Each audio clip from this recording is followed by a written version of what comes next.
everyone, and welcome to the Week 27 edition of Instant Replay, where I give you my take on the most controversial calls of the weekend. I'm Simon Borg. We start in Foxborough, where I think the New England Revolution were lucky not to see Diego Fagundes off in the 6th minute. Look how he just kicks Christian Higuita from behind with the ball long gone. That's violent conduct in my book, and I would have gone red, but referee Mark Geiger opts for a yellow, and Fagundes would go on to get a goal and an assist in a 3-0 Revs win.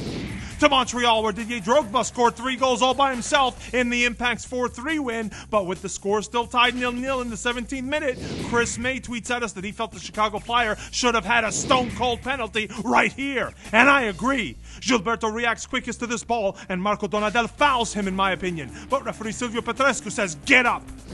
The Fire did eventually get a penalty in this one in the 35th minute, and when we look at the replays, it's a good call. Maxime Tissot sticks his leg out, and Harry Shipp is tripped up. Fire captain Jeff Lorenowitz steps up to score it, but it wasn't enough on this day against Drogba. Next up, Mafre Stadium, where referee Baldomero Toledo had a big decision in the 23rd minute.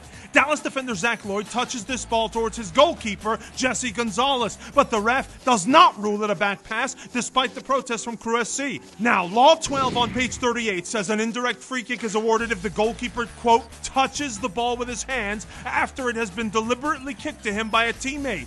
That there does not look deliberate to me. Good no call by Toledo. Not many were in agreement with Toledo on the penalty kick call he did make just a minute later when Matt Hedges and Jack McInerney come together.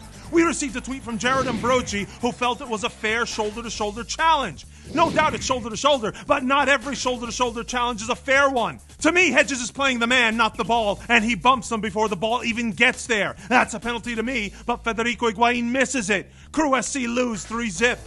Philadelphia Union supporters Andrew Gilbert and Dave Rutledge want us to review 2 penalty shots for the Union at Avaya Stadium, both coming with the score at 0-0. In the 41st minute, it looks to me like CJ is fouled by JJ, but referee Ismail Elfat doesn't call it. CJ Sapong holds up his run to let the ball catch up to him, and JJ Koval runs into him. And then in the 58th minute, Quakes keeper David Bingham looks like he clips Vincent Nogueira.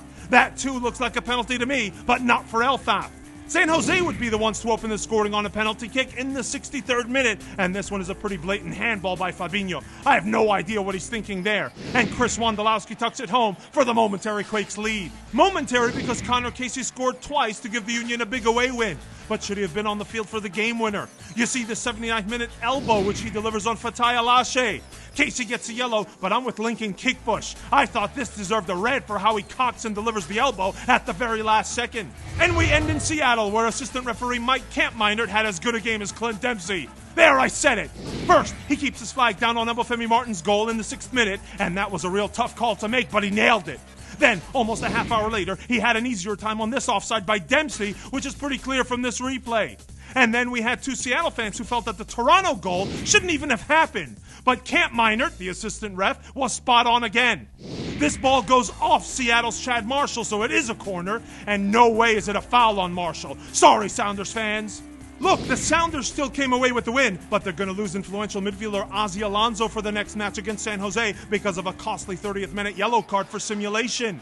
But we heard from 3 different Sounders fans who felt there was actual contact from defender Josh Williams. But when I watched the replay, I can't see any. What do you think? Would you have given a yellow to Alonso there? Let us know in the comment section below, and keep those tweets coming with hashtag Instant Replay. That's all we have for this week. For our editor, I'm Simon Borg. See you next time!